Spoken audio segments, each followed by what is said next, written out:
ఒకరికి అది ఒకరికి ఇది. నేనైతే క్షేమంగా ఉన్నాను ప్రభువా, నీకు స్తోత్రం అని ఈ నోటితోటి దేవానికి స్తోత్రం అనుడు రాకపోతే ఎలా దేవునికి మహిమ వస్తుంది?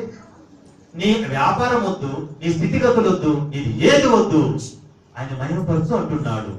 స్తుతి యాగం చెల్లించమంటున్నాడు. దేవులారా, ఆ స్థుతి కూడా నువ్వు చేయకపోతే ఎలా ఎలా? కాబట్టి ఆ స్థుతిని ఎలా చేస్తామండి? మనం ఎలా చేస్తాం? అవును, పైకి లేపి తలక కింద పెడతామా? లేకపోతే ఏం చేస్తాం? ఎలా చేస్తాం? స్థుతిని ఎలా కలుపుతాం? నోటితో కదా, నాలుగుతోనే కదా. రైట్. యాకోబు పత్రిక 3:9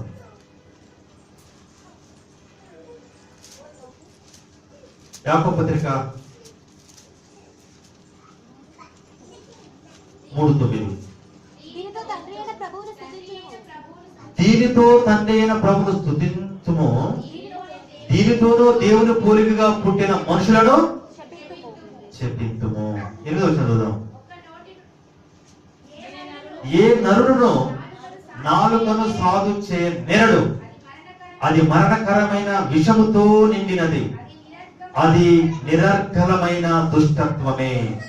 దీనితో తండ్రి అయిన దేవుని స్తుతిస్తాము, దీనితోనే దేవుని పోలికగా సృష్టించినటువంటి మనుషులను. కొంతమందికి అర్థమైంది అనుకుంటా, ఎక్కడో చూస్తారు. ఈ నాలుకతో దేవుడు ఏం చేయమంటున్నాడు? నీ డబ్బొద్దు నాన్న, నీ కొంపలొద్దు, నీదేదొద్దు, నన్ను మహిమపరచుము. ఎలా అంటే స్తుతి యాగము చేయి అంటున్నాడు. స్తుతి యాగము దేని చేస్తాం? నోటితో, నాలుగుతోనే కదా. ఈ పెదాలతో, ఈ నోటితో, ఈ నాలుగుతో దేవుడు స్తుతించినటువంటి ఈ నాలుగ ఈ పెదాలతో తనైన దేవుని బాగా స్తుతిస్తున్నావు. అలాగనే దేవుని యొక్క పోలికలో సృష్టించిన మనిషిని నువ్వు ఎలా దూషిస్తున్నావు? అర్థమైందా? దేవుని ప్రేమైన దేవుని పిల్లారా, దేవుని యొక్క రక్తముతో కొనబడినటువంటి దేవుని సొంతటువంటి దేహం నీది. ఆ దేహము దేవునికి అనుగ్రహించాడు. అనుగ్రహించబడినటువంటి ఆ దేహంతో దేవుని మహిమపరచాలి. అది మహిమపరచాలంటే స్తుతి యాగం చెల్లించాలి. ఆ స్తుతి యాగం చెల్లిస్తేనే దేవునికి మహిమ వస్తుంది. ఆ మహిమ నీవు దేవుని యొక్క ఈ యొక్క దేహముతో, నీ నోటి, ఈ దేవుడు వంటి అవయవటువంటి నీ నోటితో, ఈ నాలుకతో దేవుడు స్తుతిస్తే దేవునికి మహిమ. ఈ నాలుకతో, ఈ నోటితో స్తుతిస్తూ దేవుణ్ణి, ఇదే నాలుకతో, ఇదే ఒక నోటితో ఆయన పోలికలో సృష్టించినటువంటి ఒక మనిషిని ఎలా తిట్టగలుగుతున్నావు? ఒక వ్యక్తిని నువ్వు ఎలా ద్వేషించగలుగుతున్నావు? ఇప్పుడు దేవునికి మహిమ వస్తుందా? అన్యుల మధ్య నా నామం మిమ్మును బట్టే కదా దూషించబడుతుంది అంటాడు 2:24. అన్యుల మధ్య నివసించి ఒక సాక్షి జీవిగా జీవించాలంటే శుక్రవారము ఫాస్టింగ్ ప్రేయర్ రావడం చాలా కాదు, గొడవలు పెట్టుకోవడం శాతనైంది. నీ కుటుంబాన్ని ప్రేమించడం శాత కాదు. సైంపు, ఓర్పు అంటే విందు కూడా సుమయోనటువంటి పేరుకి అర్థంతో ఉన్నటువంటి వాక్య నిదర్శనం. నీ ఓర్పే నేను బ్రతికిస్తుంది. సుమయోనుట వినుట, ఇంకా చేయుట, ఆలకించుట. ఆలకించినట్టుగా బాగానే చూస్తున్నాం. నేను దేవుని యొక్క బిడ్డని, నేను భక్తురాలిని, నేను దేవుని యొక్క రక్తముతో కొనబడిన వాడిని. కాబట్టి ఏం చేయాలి? దేవుని మహిమపరచాలి. నేను వింటున్నాను అని భక్తిగా జీవిస్తున్నావు. కానీ నీకంటే సుంకరులు, నీకంటే వ్యభిచారులు ఏంటట? పరలోక రాజ్యం పోతారట. మరి నీ పరిస్థితి, మన పరిస్థితి? బుద్ధి లేని గడ్డి వేసినటువంటి దద్దమ్మ మాట్లాడతాడు. మరి నువ్వు వింటున్నావు కదా, దానికి వాడికి బుద్ధి లేదు. మరి దీనికి వీడికి ఉండాలా వద్దా? ఎందుకు ఈ మాట నేను ఈ నోటితో మాట్లాడుతున్నంటే, దేవుని స్తుతించేటువంటి ఈ నోరు, ఈ నాలిక ఎలా శపించగలుగుతుంది? దేవుని పోలికటువంటి ఒక నరుణ్ణి, ఒక వ్యక్తిని నువ్వు ఎలా శపిస్తున్నావు అని వాక్యం మాట్లాడుతుంది. కాబట్టి దేవాలయంలో ఉండను అంటే దేవుని రక్తము చేత కొనబడినటువంటి దేవుని సొత్తైనటువంటి దానము వాడవు. నువ్వు ఎలా ఉండాలి అంటే దేవాలయంలో ఉండాలి, దేవుని సొత్తైన ప్రజలుగా ఉండాలి, దేవుడు మహిమపరచబడు బిడ్డగా ఉండాలి కానీ దరిద్రపు గొట్టు సైతాను సంబంధిగా సైతానిక బిడ్డగా ఉండొద్దు. వాడు మొదటి నుంచి వాడు పాపం చేస్తున్నాడు. పాపం చేయవాడు అపవాది సంబంధి, అపవాది వాడికి జనకుడు, అపవాదికి నువ్వు కుమారుడివి, కుమార్తెవి. మనలో ఉన్నటువంటి బీజం వాక్యం అనే బీజం. ఈ వాక్యం అనే బీజం నీలో విత్తబడుతుంటే నువ్వు వినాలి, ఆలకించాలి, ఫలించాలి, సాగపడాలి. ఆ దేవమైనటువంటి నీ యొక్క దేహముతో దేవుణ్ణి ఆరాధించాలి. ఆరాధన దేవుడు ఏం చేస్తాడు? ఆహ్లాదకరంగా ఉత్తేజపడతాడు. అప్పుడు ఏమవుతుంది? ఆశీర్వాదాలు పట్టజాలన్నీ కుమరించబడి అప్పుడు నువ్వు వాడతావు. ఎప్పుడు మార్చమగ్గాలేనా, ఎప్పుడు దద్దమ్మలేనా, నువ్వంటే నేనే తక్కువదేనా? ఏంది నీ బొంద మీద తక్కువ? దేనికి నువ్వు ఎక్కువ? దేవుని మాట ఒక్కడంటే ఒకటి నీ యొక్క జీవితంలో నెరవేర్చబోక నీలో హెచ్చింపే లేదా, క్రియలే లేవా, ఫలాలు లేవా? 6 సంవత్సరాలైంది, 3 సంవత్సరాలైంది అయ్యా అని యేసుక్రీస్తు ప్రభు వారు అక్కడ దండాలు దాశన పెడుతున్నారు పరలోకంలో నీ కొరకు. నీవేమో కారుబట్టినటువంటి సీకిపోయినటువంటి బొక్కలాగా తయారైతే ఎలా?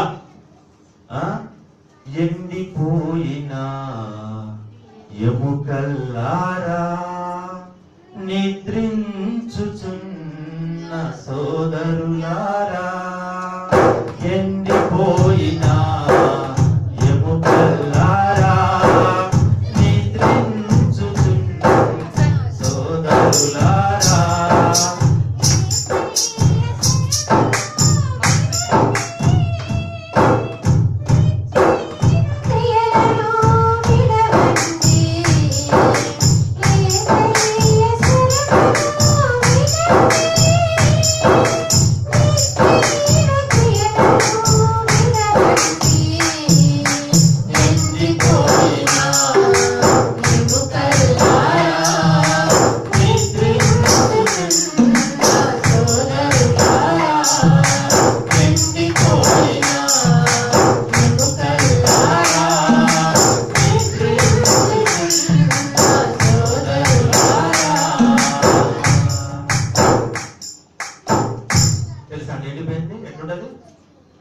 ఎండిపోయినటువంటి ఎముక ఎలా ఉంటుంది?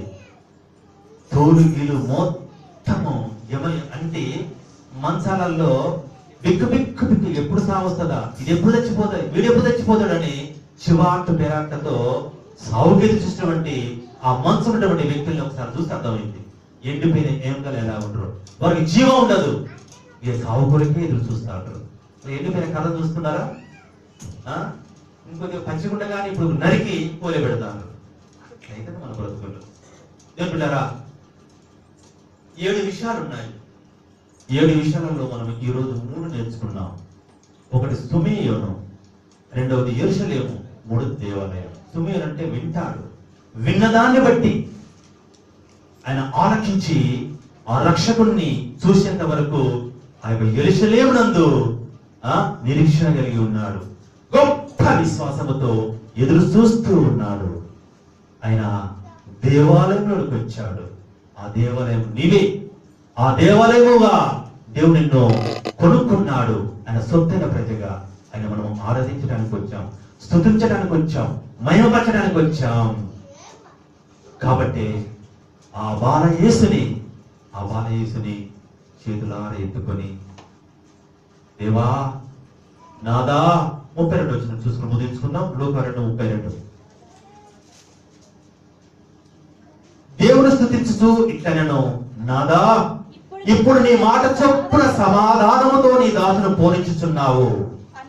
అన్యజనులకు నిన్ను బయలుపరచుటకు వెలుగుగాను, నీ ప్రజలైన ఇశ్రాయేలుకు మహిమగాను నీవు సకల ప్రజల ఎదుట సిద్ధపరిచి నీ రక్షణ నేను కన్నులారా. దేవుని యొక్క మహిమ, దేవుని యొక్క కార్యాలు, దేవుని యొక్క కృప, దేవుని యొక్క ఔన్నత్యం అన్నిటిని అనుభవిస్తూ మళ్ళీ వేషధారులు జీవిస్తాంటివి. మరలా లోకానుసారంగానే వేషధారులు జీవిస్తాంటివి. యాడా నాదా ఒప్పుకుంటాడా? నా భార్య సులభితి అంటాడా? నా ప్రియుడు ధవలవర్ణుడు, రత్నవర్ణుడు, 10,000 మందిలో అతి సుందరుడు. ఏ పాట ఉండేది? ఏ పాటది? రత్నవర్ణుడు నా ప్రియుడు, ధవలవర్ణుడు, రత్నవర్ణుడు నా ప్రియుడు, అవని 10,000 అతి శ్రేష్ఠుడా కండు, ధవలవర్ణుడు, రత్నవర్ణుడు నా ప్రియుడు, అవని 10,000 అతి శ్రేష్ఠుడా కండు, సమరూప పురుషుడు.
ఎంతెంతో తానెంతో మరెంతో ఎంతో ఉన్నతమైన ఆ నాదుడు, నాదా అంటే భర్త, ఓహో నా భార్య ఎంత చక్కగా ఉంది, ఎంత అందంగా ఉంది అని నేను చూసి అనగలడా? నేను చూసి మెచ్చుకోగలడా? నీ నాలుకే బాగలేదా, నీ బుద్ధే బాగలేదా, నీ జీవితమే బాగలేదా, నీ పరిస్థితే ఆయనకి ఎంతో వ్యతిరేకంగా ఉండే నేను నుంచి వరిస్తాడా? నా ప్రియురాలా, సుందరవతి, సులమితి అని అంటాడా? ఆ మధ్య యూట్యూబ్ లో ఒకడు ఏదో ఉండే, నీ కళ్ళు భలే